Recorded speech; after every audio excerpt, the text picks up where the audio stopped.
स्वागत है सभी व्यूअर्स का अपनी यूनिवर्सिटी के प्लेटफॉर्म पर। ईओ आरओ भर्ती से संबंधित सभी अभ्यर्थियों की अलग-अलग इस भर्ती को लेकर के जिज्ञासाएं रही हैं। बहुत सारे प्रश्न दिमाग में आते रहे हैं। तो राजस्थान म्युनिसिपल सर्विसेज के एक बेहतरीन अधिकारी, हमारे बड़े भाई और मित्र, इस सेवा के और हमारे कैडर के सबसे पढ़े लिखे व्यक्ति के रूप में पहचाने जाने वाले बनवारी लाल जी मीणा का मैं स्वागत करता हूं। स्वागत है Banwari Lal ji. Thank you.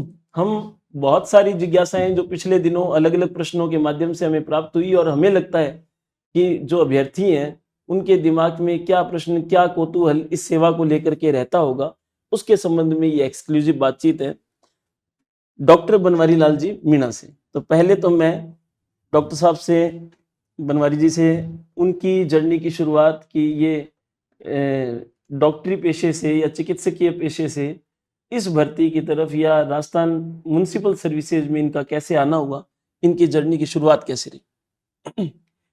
Basically मैंने शुरू में बीडीएस किया था। ग्रेजुएशन मेरा जो है मेडिकल बैकग्राउंड से है और मैं ग्रामीण बैकग्राउंड से हूँ। मेरी फैमिली जो किसान परिवार से बिलोंग करता हूँ, तो गांव में ये विचार रहता है जनरली आम फैमिली का कि सरकारी नौकरी होनी चाहिए। तो जो बीडीएस जब मैंने किया तो उस दौरान मुझे ये समझ आया कि इसमें सरकारी नौकरी के जो हैं अवसर कम हैं, वैकेंसीज बहुत कम आती थी। दूसरा, एक रुचि होती है, हर इंसान की एक रुचि होती है। तो मैं ड्यूरिंग मेरी ग्रेजुएशन मैंने ये महसूस किया था कि मैंने शायद मेरी रुचि का फील्ड ना चुन के कुछ और फील्ड जो है उसमें मैं आ गया हूँ। चुन लिया था उस चुन समय, चुन लिया था। तो फिर मैंने इस बात को, मेरे बड़े ब्रदर हैं वो मेरे गार्जियन रहे हैं शुरू से, उनसे डिस्कस किया तो उन्होंने मुझे आरएस की तैयारी करने के लिए, उन्होंने मुझे, मतलब जब मैं सेकंड ईयर में था तो तभी से उन्होंने मुझे कर दिया कि अब आप आरएस की तैयारी करो इसके बाद।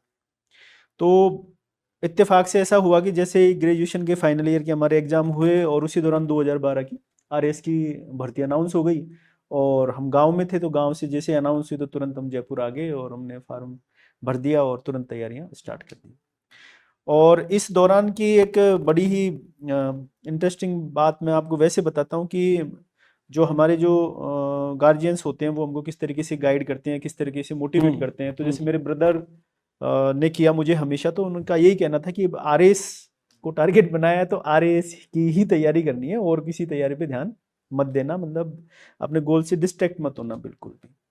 तो बेसिकली इस तरीके से मैं आरएस की तैयारी करने लगा था।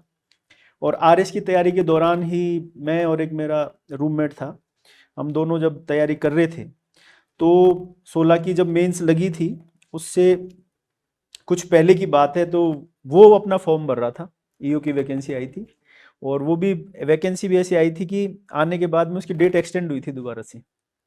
तो ना तो हमको इसके बारे में कुछ जानकारी थी और मुझे तो शुरू से क्लियर था कि आपको करनी ही आरएस की तैयारी करनी है और उसी का एग्जाम देना है। तो मैंने कभी फॉर्म भी कोई दूसरा भरा नहीं था, तो और ना मैं कभी, बट मेरे रूम पार्टनर जो था उसने ये फॉर्म, मेरा जो है मेरे डॉक्यूमेंट्स लेके फॉर्म भरा था। और इत्तेफाक देखो ये हुआ कि जब एग्जाम आया तो वो एग्जाम देने गया नहीं और मैं एग्जाम देने गया और मेरा फिर इसमें हो भी गया। होने का रीजन ये रहा कि 12 अप्रैल को हमारे एग्जाम खत्म हुए थे आरएस मेंस के और 17 अप्रैल को इसका एग्जाम था। किसी का 16 को तो था, किसी को 17 को था। तो वो अलग अलग दिन लगे थे, तो मेरा 17 को था, 4 दिन बाद ही। तो सिलेबस कमोबेश वही सिलेबस था जो आरएस का था। एक नगर पालिका एक्ट एडिशनल था, तो 4 उसके दिन में कम नंबर थे। मैं अभ्यर्थियों को बता दूं कि उस दौरान जब 2016 का हमने एग्जाम दिया था तो मात्र 12 प्रश्न ही एक्ट से पूछे गए थे और इस बार इसका वेटेज कुछ ज्यादा है। उसमें भी एक्ट को, बेसिकली मूल एक्ट को पढ़ लिया था। तो बाकी सिलेबस सेम था, तो कोई और तैयारी कंटिन्यू थी, तो बहुत ज्यादा दिक्कतें आई नहीं। हालांकि वैकेंसीज तो कमी थी इस टाइम पे, तो इस प्रकार से मैं उसमें आया। मैं आपकी बातचीत से ये समझा हूं, या मेरे अनुभव से भी, कि जो एक्सपोजर आरएस का था या जो आरएस के बारे में जो चर्चाएं सामाजिक जीवन में, ग्रामीण परिवेश तक जो इस आरएस की भर्ती का जो चार्म्स था, वो चार्म ईओ की भर्ती के बारे में वो अनभिज्ञता ज्यादा रही, क्योंकि हम ग्रामीण परिवेश से आते हैं और ईओ का ग्रामीण परिवेश में कोई क्षेत्राधिकार ज्यादा होता नहीं है। तो जब आपने पहली बार बताया कि ईओ में हो गया, वो आप किस्सा बताएं एक बार। तो ये बड़ा इंटरेस्टिंग है रजनीश जी, कि जब हम वहाँ सूरतगढ़ में रहता था, तो हम जिस कोचिंग में हम पढ़ते थे, तो वहाँ पे कोचिंग में रिजल्ट आया, ईओ का रिजल्ट आया, तो जिन जिन का सिलेक्शन हुआ था तो उनको वहाँ पे माला वगैरह पहना रहे थे, वेलकम अप्लाउडिंग हो रही थी। तो मैं थोड़ा लेट पहुंचा था क्लास में, तो मैंने पूछा जो मेरा जो बैच शेयर करते थे हम, जो तो साथी जो उससे बैठा विक्रम था, उससे मैंने पूछा, मैंने कहा ये क्या हो रहा है, तो उसने कहा यार वो ईओ का रिजल्ट आया है, तो जिसका सिलेक्शन हुआ है तो उनको सम्मानित कर रहे हैं। तो मैंने कहा वो तो मैंने भी दिया था। तो उसने बोला कि यार दिया था तो एक बार चेक तो कर लेते हैं। तो मैंने कहा चेक कर लेते हैं यार, पेपर कैसा हुआ था। तो मैंने कहा पेपर तो यार ठीक ही था, तो ठीक ही पेपर आया था, तो ऐसा कुछ था नहीं। तो हमने चेक किया, रोल नंबर मिलाए तो वो मेरा भी हो गया। तो बड़ी मतलब एक खुशी होती है, हालांकि वो मैंने कभी गोल नहीं बनाया था उसको। फिर मैं कोचिंग से बाहर आके फिर मैंने जो मेरे गार्डियन बड़े ब्रदर, उनको मैंने फोन किया कि मेरी जॉब लग गई है। तो उन्होंने बोला कि किस में, कि वो ईओ में मेरा सिलेक्शन हो गया। अच्छा ठीक है, वो फोन काट दिया उन्होंने। फोन काट दिया तो मतलब मैं तो उस टाइम पे बहुत खुश था, क्योंकि जो कोचिंग के अंदर हमको बताया जा रहा था इस पोस्ट के बारे में कि ये पोस्ट क्या है, एक्चुअलिटी में उसी दिन मेरे को भी पहली बार पता लगा था कि ये पोस्ट क्या होती है, क्या इसका स्कोप होता है, एडमिनिस्ट्रेशन में किस जगह पर ये आती है, आपका मोड ऑफ सोसाइटी के प्रति एक्शन का क्या रहेगा, वो सब चीजें मेरे को उसी दिन पता लगी थी। तो मैं तो बड़ा खुश होके जो है ब्रदर को मैंने इस चीज बताई, और उनका कोई रिस्पॉन्स उन्होंने, क्योंकि उन्होंने तो कभी सोचा ही नहीं था कि जिस भी दिन मुझे कॉल करेगा वो इसीलिए करेगा कि भाई आरएएस में मेरा सिलेक्शन हो गया है, इसीलिए कॉल करेगा। उनका रिस्पॉन्स तो ऐसा था जैसे नौकरी नहीं लगी। हाँ, नौकरी नहीं, वो और वो मतलब सोचा भी नहीं था, नहीं चाहते थे वो, उन्हें एक ही गोल था, कभी भी जॉब के प्रेशर्स मेरे ऊपर मेरी फैमिली ने कभी नहीं दिए। मतलब ये मैं बहुत अच्छी चीज रही हमेशा, गोल दिया तो समय भी पूरा देते थे। ठीक है, तो ये मैं आज भी मतलब ये समझता हूँ इस चीज को कि सभी लोगों को ऐसा होना चाहिए कि जो भी स्टूडेंट्स तैयारी करते हैं तो उनको समय अपना पूरा देना चाहिए, और ताकि वो अपने गोल से डिस्ट्रैक्ट नहीं होते।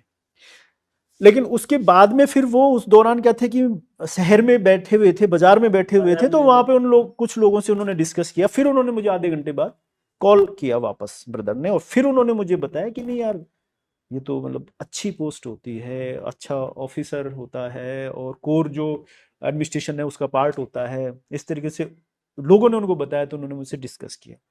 तो मैंने कि हाँ, मतलब सुन तो मैं भी ऐसा ही रहा हूँ, बाकी तो अभी जाएंगे पता लगेगा।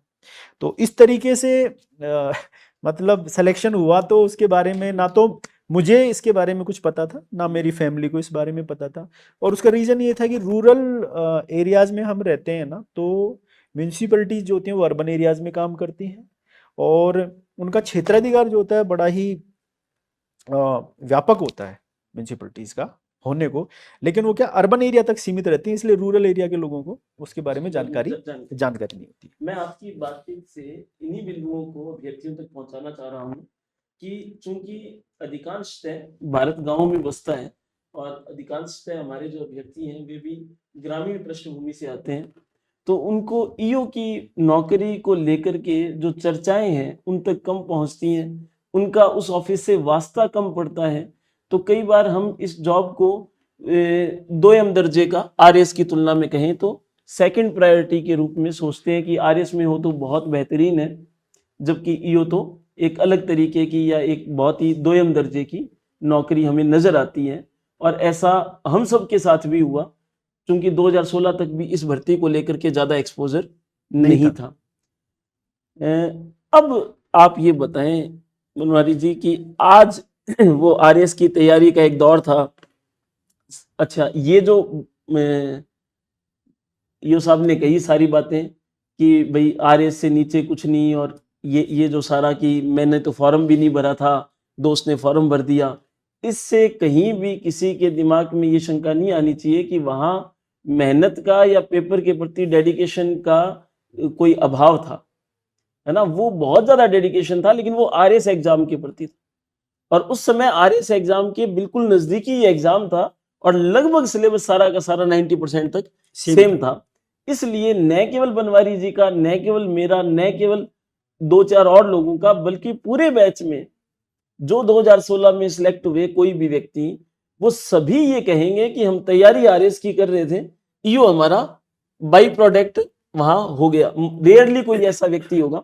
तो ईओ साहब, अब आप जब एक्सपोजर है आपके पास, आप वहां एसडीएम के, तहसीलदार के, बीडीओ के, डीएसपी के साथ काम करते हैं, तो आपको कहीं महसूस होता है कि आरएस की वैकेंसी में नहीं होना और ईओ में होना बहुत ही गलत सिलेक्शन था, या बहुत ही अपने टारगेट से चूक गए? क्योंकि हमारे बहुत सारे अभ्यर्थी अब इस समय आरएस की भी तैयारी कर रहे हैं, तो चूंकि दो नौकरियों के बीच में कोई ऐसी तुलना नहीं हो सकती, फिर भी कहीं किसी लेवल पे कोई अफसोस है, या अब ईओ की नौकरी को आरएस की नौकरी की तुलना में आप कहाँ देखते हैं?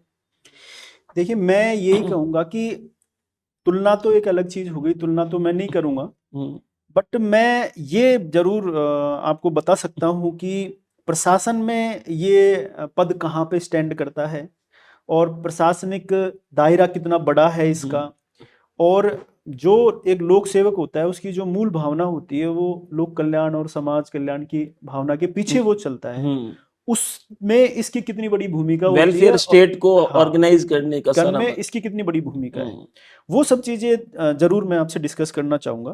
कि एक तो सबसे पहले मैं ये बता देता हूँ कि इसका जो एडमिनिस्ट्रेशन में इसका रोल क्या है, या ये किस पायदान पे ये पद करता है, और उस पायदान में आरएस की अधीनस्थ से लेकर आप सारी नौकरियों को एक बार मोटा मोटी रख लें आप, सीडीपी। और जब प्रशासन जो होता है वो जिला प्रशासन होता है, उसके बाद में उपखंड प्रशासन होता है ना, तो बेसिकली ये उपखंड स्तरीय पद होता है ईओ का।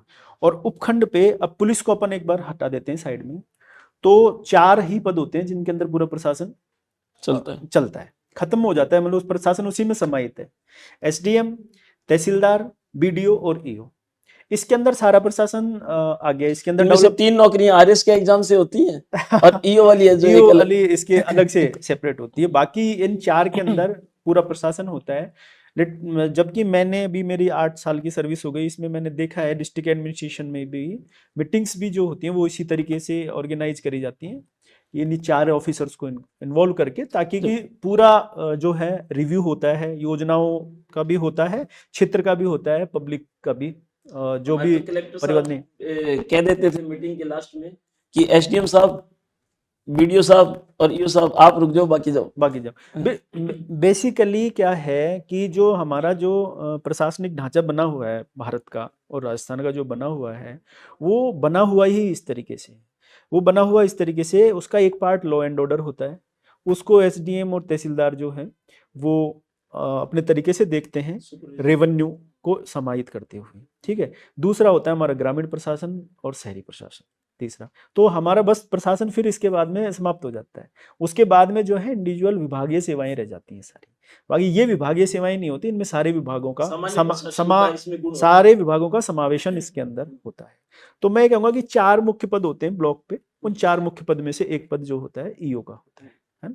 और दूसरी चीज ये है कि जो हम लोक कल्याणकारी राज्य की स्थापना में इसकी भूमिका की बात करें, तो जो एंड पे जो आदमी खड़ा है उस तक आपकी अप्रोच होती है, अंत्योदय का उद्देश्य उस तक आपकी अप्रोच होती है। आप सरकार की जितनी योजनाएं हैं उनको उन तक पहुंचाते हो। इवन आपके पास में ये अपॉर्चुनिटी होती है कि आप खुद जब फील्ड में गए हो तो आपके पास इतनी डिस्क्रिशनल पावर भी होती है कि आपने वहां पे गए हो और आपने ये देखा कि ये पार्ट जो है हमारे शहर का है, ये किन्हीं चीजों से वंचित है, तो आप खुद डिसीजन ले सकते हो। डिसीजन लेके और उन लोगों को जो है सरकार की योजनाओं से और सरकार जो लाभ देना चाहती है उनको आप म्युनिसिपैलिटी के लेवल पे प्रोवाइड करवा के सरकार का काम वहीं पे कर लेते हो।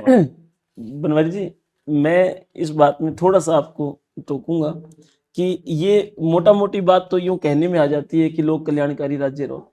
मैं चाहता हूं कि आप 1-2 एग्जाम्पल जो आपको याद आते हैं कि यार वैसा आदमी मेरे को मिला, या वैसी मतलब एक चीज थी जो उस समय ईओ के क्षेत्राधिकार में ईओ ने वो सहायता पहुंचाई। क्योंकि बहुत सारे लोगों के यहाँ जो अभ्यर्थी, इन अभ्यर्थियों के बहुत सा ज्यादा जिज्ञासाएं यो रहती हैं कि ईओ को गाड़ी मिलती है क्या, सैलरी क्या होती है ना, और अदर फैसिलिटीज क्या क्या मिलती हैं। जो कि मैं हर बार इनको क्लास में कहता रहा हूं कि तुम्हें काम करने का अवसर है वो नहीं मिलता। पैसा तो बहुत चीजों में मिल जाता है, बिजनेस में मिल जाता है। तो ऐसा कोई एग्जाम्पल जहां हमने अंतिम खड़े व्यक्ति को कोई सहायता दी हो, जो और जगह से हताश था, जो या अपने उसी काम के लिए ज़्यादा हताश हो गया था कि ये कैसे होगा, सरकार की योजनाओं को हमने वहां तक पहुंचाया, ऐसा कोई पर्टिकुलर एग्जाम्पल अगर, वैसे तो दिन ब दिन की ये दिनचर्या का विषय ये मतलब आप डेली कितने लोगों से मिल रहे हो, डेली हाँ। कितने लोगों को बेनिफिट कर रहे हो सरकार की तरफ से, हम्म, ये तो मतलब इसको तो काउंटेबल नहीं है ये काउंटेबल चीज, है ना। नहीं, फिर भी किसी बट पर्टिकुलर मैं योजना जैसे के बारे में कि बट अपन ने हाँ योजना, मैं आपको सिंपल सी चीज बताता हूँ कि आज के दिन हम्म, एक बहुत ही छोटी सी चीज बता देता हूँ कि हम रोज सब लोग शहर में रहते हैं, आसपास घूमते हैं, इतने ठेले वाले और ये हमको चारों तरफ मिलते हैं, हम्म, ठीक है। हम्म, केवल आप हो आज के दिन, आप चाहो तो उनका फाइनेंशियल इंक्लूजन कर सकते हो और चाहो तो उनको मोटिवेट कर सकते हो। प्रधानमंत्री स्वनिधि योजना है, आप कुछ मत करो, आपको कुछ नहीं करना है, आप जिस रास्ते से जा रहे हो उस पे 4 ठेले वाले अगर आपको मिलते हैं, उनको बेचारों को पता ही नहीं होता है, बेसिकली उनको पता ही नहीं होता है, वो 10-10 हज़ार रुपए किसी से उधार लेते हैं, 2 रुपए और अब सैकड़े, तो उसको 3 रुपए 50,000 सैकड़े, और राशि और बढ़ा दी वो उसकी। उधार लेते हैं बेचारे, उधार लेके और वो काम करते हैं। रोज वो फल का ठेला लगाने वाले के लिए 10,000 एक बहुत बड़ी अमाउंट होती है उसके लिए। हम्म, आप चाहो, केवल आपको आपको किसी ने प्रेरित नहीं किया है, ठीक है, कि सरकार की योजना है, आपको पता है और आप इम्प्लीमेंटिंग एजेंसी हो उसकी, आपको आपके पास में इतना राइट है, आप जाओ, उनको जाओ मोटिवेट करो और बस कुछ नहीं करना, उनका स्ट्रीट वेंडर कार्ड बनवाओ आप और उनको 10,000 रुपए तो तुरंत उनको लाभ मिलता है। और 10 उसको मोटिवेट करो कि 10,000 के बाद में आपको 20,000 भी मिलेंगे, 50,000 भी मिलेंगे, तो आप ये अब ये एक एक शहर के अंदर ये स्ट्रीट वेंडर्स जो हैं, इन्हीं का एक बहुत बड़ा तबका होता है। तो मैं ये समझ रहा हूँ कि आप गए एक रोड पे और एक माई बैठी है ठेला सा लगा के, थोड़ी सी सब्जियां रख रखी हैं, तो उसके पास सब्जी लाने का पैसा नहीं है, इसलिए उसने थोड़ी सी रख रखी है और थोड़ी देख के उसके पास कोई आता नहीं है। तो अगर वो माई जी चाहें और आप चाहो तो सीधे आप उसके बैंक अकाउंट में बैंक से लोन डलवा के उसको 10,000 50,000 की सहायता दे सकते हो क्या? अगले दिन वो आपके पास आ जाए, वो कुछ नहीं जानती, वो तो यूँ कहे कि मैं तो बनवारी जी को जानती हूँ, यहाँ से सब्जी लेके गए थे और भाई वो मेरे खाता भी खुलवा देंगे, कोई एम्प्लॉय भेज के बैंक वालों से बात भी वो कर लेंगे और मेरे को नहीं पता वो कैसे करेंगे, लेकिन वो उसके सुपरविजन करके मेरे को लोन दिलवा देंगे। बिल्कुल, तो ये हो सकता है। बिल्कुल ये हो सकता है, और ये केवल आप ही के पास है ये सब हाँ, ये चीजें। तहसीलदार साहब नहीं कर ये सकते। कोई नहीं कर सकता ये चीजें सारी। अब मैं इतना कह सकता हूँ कि अगर आप जैसे आप ड्यूटी पे आज गए हो और आज आप जैसे हम करते हैं फील्ड विजिट, सब लोग करते हैं, आप जो फील्ड विजिट करते हो ना, तो मैं मतलब आपको ये मतलब बिल्कुल मैं मेरी तरफ से ये कह सकता हूँ, बिल्कुल अश्योर होके कह सकता हूँ कि आप जा रहे हो ना, जिस रूट से निकल रहे हो ना, तो आप 4-5 लोगों को बुला करके ही निकलोगे वहां से, क्योंकि 4-5 लोग आपको ऐसे मिलेंगे, कुछ कोई ना कोई ऐसा मिलेगा कि जिसको सामने कोई परेशानी हो सकता है, बेचारा किसी के सामने रोड ही नहीं बन रहा होगा, आप लेकिन जाओगे तो आपको पता लगेगा। अब वो रोड बनाना आप ही के पास में संभव है, ठीक है, वो हर किसी के पास में नहीं है, और वो रोड उसके लिए क्या कितने का होगा, वो रोड 20,000 का होगा, 50,000 का होगा, लेकिन वो खुद नहीं बना सकता बेचारा, और हो सकता है उसकी वजह से 5 परिवार परेशान हो रहे होंगे कितने दिनों से। तो एक सामान्य जो पूर्वाग्रह है अभ्यर्थियों का, लोगों का, कि नगर पालिका का जो मुख्य काम है वो सफाई का कार्य करना है। सफाई हमारा मुख्य काम तो है, इसमें तो कोई दोहराए की बात नहीं मैं है। इसमें अभी बात हाँ, काटूंगा एक बार, देखो ये क्या है, प्राइमरी वर्क है। हाँ, मुख्य काम कहना कि मुख्य काम तो वो हो गया कि फिर आपका यही काम है, ये प्राथमिक काम। प्राइमरी वर्क है, और प्राइमरी वर्क इसलिए है क्योंकि एक लोक कल्याणकारी राज्य के अंदर जो है स्वास्थ्य का एक बहुत बड़ा रोल होता है, स्वास्थ्य की मुख्य भूमिका होती है, और जो सफाई है ना, वो सफाई लोक स्वास्थ्य को बनाए रखने में महत्वपूर्ण भूमिका निभाती है, इसलिए वो इतने आप ये देखिए कि सफाई और लाइट, रोशनी और सफाई, ये 2 नगर पालिका के प्राइमरी वर्क होते हैं, और ये रोजमर्रा के काम होते हैं, लेकिन इसके लिए आपके पास इतने संसाधन होते हैं, आप म्यूनिसिपैलिटी इतनी रिच होती है उन रिसोर्सेज की तरफ से, और कि उसको आपको एग्जीक्यूट करने में बहुत ज़्यादा दिक्कतें भी नहीं रहती हैं, और वो एक प्राइमरी वर्क है, और उसको तो हमको एज ए हमारे कर्तव्य की तरह उसको लेना चाहिए, और उसमें तो मैं समझता हूँ उसमें नवाचार की इतनी संभावना है। आप सफाई को उस तरीके से मत लीजिए, सफाई को हमने जैसे बहुत बार ऐसा होता है कि मैं अभी मेरी पोस्टिंग एक का उस वहां पर थी, पुष्कर मैं पुष्कर आप पोस्टिंग रहे, रहा था हाँ। वहां पे, तो वो एक पब्लिक प्लेस था, हम्म, मतलब टूरिस्ट प्लेस है, और वहां पे इतने मतलब क्राउड 40-50 हजार लोगों को रोज मूवमेंट है ना। वहाँ के जो मेन चौराहे थे वो शहर के बीच में जो चौराहे, वहां पर स्थिति ये थी कि कचरों के अंबार लगते थे, हमारे लगते थे।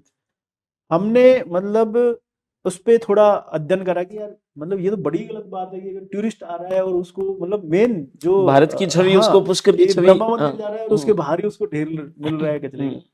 तो हमने अंडरग्राउंड डस्टबिन का प्रयोग किया वहां पर। आज वो जगह हमने उनको ऐसी बनाई कि उन डस्टबिन के पास बैठ के लोग आराम करते हैं, खाना खाते हैं। मतलब ये सब चीजें आप मैं मतलब इसी नौकरी के बहुत अनलिमिटेड है आपके इसी पास। नौकरी के पक्ष के रूप में ये बताऊं कि सिर्फ बनवारी जी एज ए ईओ अगर ऐसा सोचें कि अंडरग्राउंड डस्टबिन पुष्कर में होने चाहिए, तो वो इस चीज को संभावना से लेकर के धरातल पर, सत्यता के धरातल पर ला सकते हैं। ये इस नौकरी का सबसे बड़ा पक्ष है कि आपने सोचा कि अंडरग्राउंड हो सकते हैं क्या, तो आप रिसोर्सेज मंगा सकते हो, टेक्निकल विशेषज्ञ बुला सकते हो। बेसिकली म्यूनिसिपैलिटी के पास रिसोर्सेज की कमी होती नहीं है, ठीक है, क्योंकि म्यूनिसिपैलिटी जो है सेल्फ फंडिंग से चलती है और सेल्फ फंडिंग के लिए आपके पास में पूरा जो है इतना बड़ा दायरा खुला पड़ा है, आप चाहो जितनी इनकम म्यूनिसिपैलिटीज में कर सकते हो और उसको फिर आप शहर में अपने विवेक से उपयोग कर सकते मैं हो। वही कह रहा हूँ, शायद किसी नौकरी में ऐसा नहीं है कि आपका आइडिया, या तो वो चीफ सेक्रेटरी नहीं हो राजस्थान का, है ना, आपका आइडिया आप इंप्लीमेंट करने के लिए किसी हद तक, सभी चीजों में तो नहीं, लेकिन खुद के आइडिया शहर में लागू करने की अपार संभावनाएं, अपार अवसर ये नौकरी अपने को देती है। मैं तो यही कहूंगा कि जितने जो नवाचार है ना वो आप इस जॉब में कर सकते हो, उतने आपको किसी भी जॉब में करने के अवसर नहीं मिलते हैं। उसका रीजन होता है कि भाई आगे से क्या होती है, हर पॉलिसी फ्रेम होके आती है, उस पे पॉलिसी के अंदर आपका रोल फिक्स होता है, आपको वही काम करना होता है। यहाँ पर क्या होता है कि आप खुद के आइडियाज जो है ना उन्हीं को धरातल पे लाते हो, आप लोगों से मिलते हो, आपके पास में इतने सारे जनप्रतिनिधि होते हैं, वो अपने आइडियाज लाते हैं, फिर आप उनको अध्ययन भी करते हो, रिलेट भी करते हो, दुनिया में क्या चल रहा है, देश में क्या चल रहा है, उन सब चीजों से आप उनको रिलेट भी करते हो, फिर आप फाइनली उसको एग्जीक्यूट करते हो, तो आप फाइन भी होते हो। और दूसरी चीज ये है कि आप खुद ही उसको गवर्न भी कर रहे हो एक तरीके से देखा जाए तो, क्योंकि अपने शायद म्यूनिसिपैलिटी खुद ही लोकल बॉडी है, तो आप गवर्न भी उसको खुद ही करते हो आपके बोर्ड के मार्फत। वो तीसरे स्तर की एक सरकार है। हाँ, आप जब पुष्कर थे और उन दिनों अपनी एक बात हुई थी, तो पुष्कर जो कुंड है उसकी सफाई का भी आपने एक अलग से अभियान चलाया था, वो नारियल का जाल वगैरह वो लगा के, ऐसा कुछ। हाँ हमने बहुत सारे वहाँ पे बहुत सारे नवाचार हमने वहाँ पे करने की कोशिशें की थी और किए भी थे, और ये तो पार्ट ऑफ सर्विस है और इसमें आप हमेशा करते रहोगे। अभी भी जहाँ पर है वहाँ पे भी कुछ आइडियाज मैंने अभी प्लान कर रहा हूँ, तो वो भी पॉसिबली 6-1 महीने में धरातल पे आएंगे, तो फिर डिस्कस करेंगे उनको अपन। तो सामान्यतः ये साहब, हर व्यक्ति की आंतरिक आकांक्षाएं ऐसी होती हैं, पुराणों में कथा भी है कि सुमेरु पर्वत पर हमारा नाम लिखा जाए, मतलब ऐसा कुछ हो जिससे हमारा नाम लोग पहचाने और उसे उत्तरोत्तर वर्षों तक पहचाना जाए। तो ऐसी ईओ की नौकरी में कोई संभावनाएं निश्चित ही होती हैं, लेकिन आप अपने एक्सपीरियंस से बताएं कि जिसमें शहर ये रहता है, शहर में कि वो ईओ साहब आए थे, और न केवल चर्चाओं में रहता है, इवन जो शिलान्यास के पट होते हैं उन पे भी नाम होता है कि भाई अधिशासी अधिकारी वहां थे और उनके कार्यकाल में ये बना। वो तो ऐसा कोई एक एग्जांपल जो एक माइलस्टोन आपको बड़ा सुखद अनुभव देता है कि जब मेरे बच्चे शहर से गुजरेंगे, ये शहर में आएंगे कभी आज से 20-30 साल बाद में, तो उनको लोग याद करवाएंगे कि ये आपके पिताजी के समय बना था। मैं आपको एक चीज बताता हूँ, मैं राजगढ़ मेरी पोस्टिंग थी 2018 में, अलवर के राज अलवर राजगढ़ पोस्टिंग थी मेरी यहाँ पे, और वो 1937 में नगर पालिका बनी थी, मतलब हाँ, मतलब लगभग अंग्रेजों के 90, जमाने 80, की वो 90 नगर पालिका हाँ, थी, आजादी से पूर्व। ठीक है। और पूरे शहर में एक पार्क नहीं था, पूरे शहर के अंदर एक बहुत ही छोटा सा पार्क था, मतलब 400-500 गज का पार्क था, ठीक है। तो और नगर पालिका की बिल्डिंग थी वो किराए के भवन में चलती थी, स्कूल के में चलती थी उसको। तो जब मैं गया वहां पे तो बड़ा मतलब ये एक विचित्र स्थिति थी कि नगर पालिका ही किराए के भवन में चलेगी, शहर और हम तो एक्ट में पढ़ते हैं कि नगर पालिका की बैठक नगर पालिका ही खुद के भवन में होगी, भवन ईओ को बैठने के लिए जगह नहीं हो। तो हमने पे लोगों के साथ मीटिंग करी, पार्षदों के साथ मीटिंग करी, लोगों में मन बनाया कि भाई नगर पालिका का खुद का भी भवन होना चाहिए, और इतना बड़ा शहर है, इतना पुराना शहर है, यहाँ पे लोगों के घूमने फिरने के लिए पार्क नहीं है, तो पार्क नहीं है तो फिर जमीन आइडेंटिफाई करो, ये सब जमीन खाएं, जमीन पे तो वहाँ पे तो ये हो रहा है, वहाँ पे तो स्टे लग रहा है, ये लग रहा है, बहुत सारी जो प्रशासनिक समस्याएं आ जाती हैं, तो बहुत लंबा हो जाएगा वो बताना पूरा। तो और एक लैंड गवर्नमेंट अथॉरिटी को लैंड अलॉटमेंट के इशू वहाँ पे थे, काफी लंबे समय से पेंडिंग थे, तो उन तीनों को मैंने क्लब किया। तीन चीजों को एक ही जगह क्लब किया मैंने। एक लैंड आइडेंटिफाई की, उसके जो डिस्प्यूट्स थे उनको रिजोल्व किया। स्टे लगे हुए थे, रास्ते नहीं थे, तो उस टाइम पे हमने वकील, मैं खुद कोर्ट में प्रेजेंट हुआ और वहां से अपना पक्ष जो है इतना मजबूती से रखा कि स्टे भी हटा, रास्ते की अप्रोच भी बनाई हमने, और आज नगर पालिका की बिल्डिंग वहां पे बन चुकी है, पार्क वहां पे बन चुका है। जिस गवर्नमेंट अथॉरिटी को कोर्ट को ही लैंड अलॉट होनी थी, वो अलॉटमेंट भी हो चुकी है सारी चीजें। तो ये अब आप ये सोच सकते हो कि मैं वहां पे एक ही साल रहा था केवल, ठीक है, और एक साल में आप किसी भी पद पे रहते हुए ये इतने, मैं तो कह रहा हूँ कि 3 जमीनें अलॉट कराना ही बहुत मुश्किल काम, बहुत मुश्किल काम, ठीक है। जमीन को भी आपने आइडेंटिफाई कर लिया, मतलब मैं ये इसलिए बता रहा हूँ कि ये जो डिसीजन की जो आपके पास में जो सरकार ने आपको जो पावर्स दी है ना, म्यूनिसिपैलिटीज को दी है, जो उनको एग्जीक्यूट नगर पालिका ईओ करता है, वो उसी की बदौलत है कि आप जो है इन सब चीजों को कर पाते हो। डिस्क्रिशनल पावर आपके पास बहुत होती है, अनलिमिटेड होती है, स्वायत्ता भी खूब होती है, स्वायत्ता खूब होती है। वो डिस्क्रिशनल पावर इसीलिए है, स्वायत्ता है इसीलिए है आपके पास कि आप भाई करो, अपने विवेक के हिसाब से करो, अच्छा करके दो। उल्टा गवर्नमेंट के लेवल पे आपको अप्रिशिएशन ही मिलता है उस चीज का, हमेशा आपको अच्छा मिलता है। बहुत सारे अभ्यर्थी या लोग इस नौकरी को एक अलग नजरिए से या गलत नजरिए से देखते हैं। हमने पूरी बातचीत में बनवारी जी से ये जाना कि इस नौकरी में करने के लिए अवसर है, समाज के लिए करने के लिए अवसर है, शहर के लिए करने के लिए अवसर है, और जब आप करते हो तो आपके लिए तो स्वयं ही पूरा समाज ही आपकी सामाजिक प्रतिष्ठा बढ़ती है, आपका नाम बढ़ता है, आपको लोग जानते हैं, और आपके बहुत सारे काम, चूंकि आप पद पे हैं और आप शहर के लिए, उस नगर के लिए बहुत कुछ कर रहे हैं, तो आपके बहुत सारे काम वैसे ही हो जाते हैं। और जो अभ्यर्थी है या जो सामान्य जनता है, कई बार किन्हीं कारणवश वो अपने कामों के प्रति ज़्यादा लालायित रहती है। तो मैं बनवारी जी से ये जानना चाहूँगा कि उनके जीवन में इन 8 वर्षों की नौकरी में कोई 1-2 काम ऐसे जो उनके निजी जीवन के थे या उनके पारिवारिक थे, और इस पद की गरिमा के कारण वो उन समस्याओं से पार पा पाए या उन कामों को करवा पाए, या ऐसा कोई एग्जाम्पल जो कि भाई मैं इस पद पे था इसलिए जज साहब से मुलाकात हो गई या वो डीएसपी साहब से मुलाकात हो गई, हम बहुत सही थे, न्याय था, या जो भी कुछ भी ऐसा कोई आप बताना चाहो कि इस पद के जो अतिरिक्त बेनिफिट इसलिए मिल जाते हैं क्योंकि आप भी भलाई के काम करते हो, आप भी बहुत सारे लोगों के काम निकालते हैं, तो ऐसा कोई एग्जाम्पल? ये मतलब एक स्वाभाविक सी चीज है कि जैसे अगर आप कहीं पे भी पोस्टेड हो, आप जहाँ पे भी रहते हो, अगर आपका इंटेंशन सही रहता है और आप अच्छे काम करते हो, पब्लिक के काम करते हो, आप पब्लिक, आपका डिस्पोजल अगर ज्यादा है, पब्लिक ज्यादा लाभान्वित आपसे हो रही है, और तो वो आप स्वाभाविक रूप से आप ब्लॉक पे बैठते हो, ब्लॉक की मुख्य पद है ये, आप बैठते हो तो आप काम करोगे नहीं तो भी आपको लोग जानेंगे, करोगे तो भी आपको लोग जानेंगे, ठीक है। वहाँ के सारे जो ब्लॉक लेवल ऑफिसर होंगे वो किसी भी विभाग के, वो आपको वैसे ही जानते हैं सब लोग। तो जानना तो एक अलग चीज हो गई कि वो आप मुख्य पद पे होते हैं, आपको सब लोग जानेंगे, और फिर आपसे सब विभागों को आपसे काम पड़ता है सब। दूसरी मुख्य बात ये है कि ऐसा कोई विभाग नहीं है जिसका नगर पालिका से काम नहीं पड़ता, ईओ से उसका काम नहीं पड़ेगा, नगर पालिका से उसका काम। सब विभागों को अपने योजनाओं के संचालन के लिए आपकी हेल्प की नीड पड़ती है।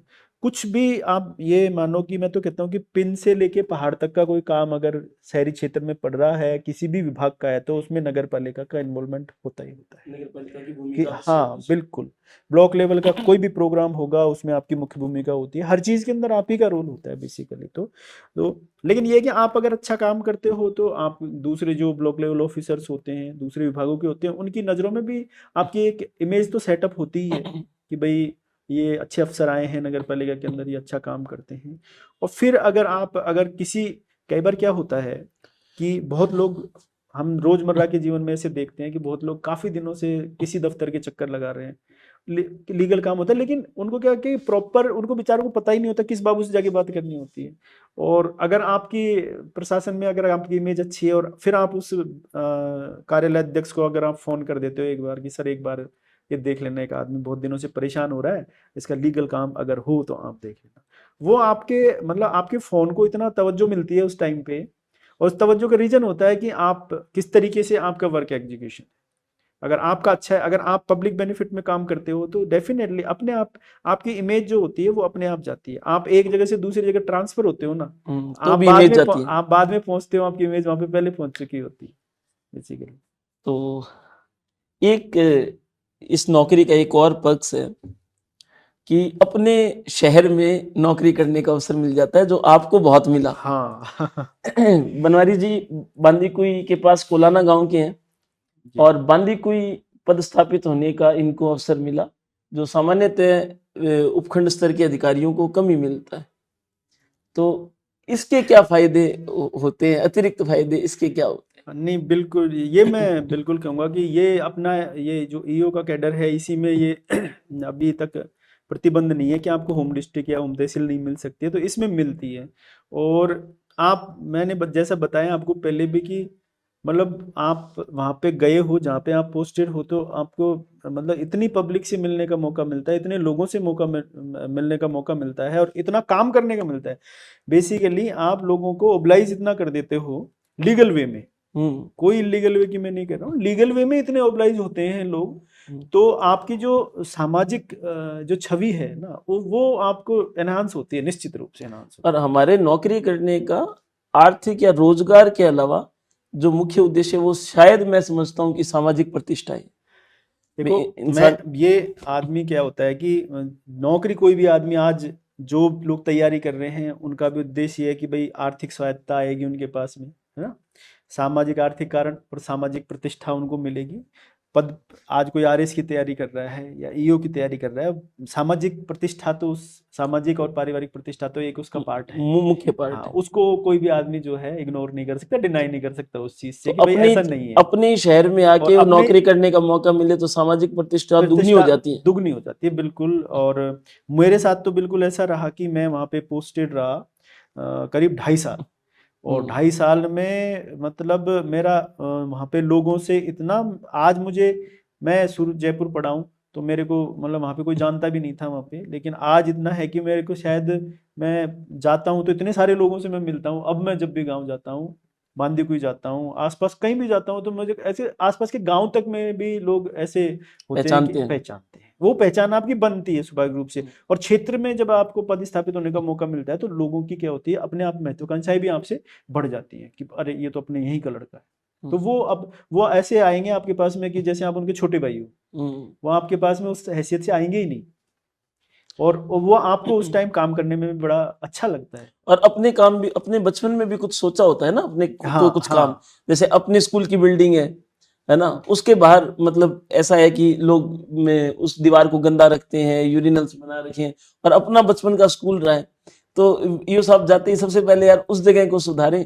ऐसी ऐसी बहुत मतलब छोटी छोटी चीजें बहुत होती हैं जो मन के अंतस में कहीं छिपी होती हैं, जिनको करने का मैं अवसर मिलता इसका है। भी आपको एक छोटा सा एग्जांपल बताता हूँ। मैं बांदीकुई पोस्टेड था तो वहाँ पे क्या अब शहर के बीच में एक फाटक है, आगरा फाटक करके, तो हम जब पढ़ते थे वहाँ पे, और उसके बाद भी जब कभी शहर में जाते थे वो बंद होता था, जाम लगता था और बहुत सकड़ा सा था फाटक था वो। ठीक है, आप मैं जो आप कह रहे थे पहले भी कि क्या करने का अवसर मिला, ऐसे याद नहीं आती हैं बातें, बट उस दौरान मेरे को मतलब उस फाटक को हमने रेलवे से बार कम्युनिकेशन करके वहाँ की पॉलिटिकल लीडरशिप को उसमें इन्वॉल्व करके नगर पालिका की तरफ से फाइनेंशियल हमने प्रपोजल भेज दिया कि इसमें जो खर्चा आएगा हम नगर पालिका से करेंगे। 48 लाख रुपए का उन्होंने खर्चा बताया तो हमने सहमति दे दी उसके ऊपर, और फिर वो जो फाटक है वो डबल बूम फाटक बन गया। अब आज उससे इतनी सहूलियत वहां पे हो गई है, आज वो जाम वैसा नहीं लगता है जैसा पहले लगता था। फाटक बंद होता है तो गैदरिंग होती है लेकिन 1 मिनट के अंदर खत्म हो जाता है, वरना पहले क्या होता था कि फाटक बंद हुआ आधे आधे घंटे तक लोग फंसे रहते थे उसके अंदर। तो ये भी करने का आपको अपने मौका सपनों को मिलता है, साकार करने का भी मौका मिलता है, न केवल आमजन के कार्य करने का।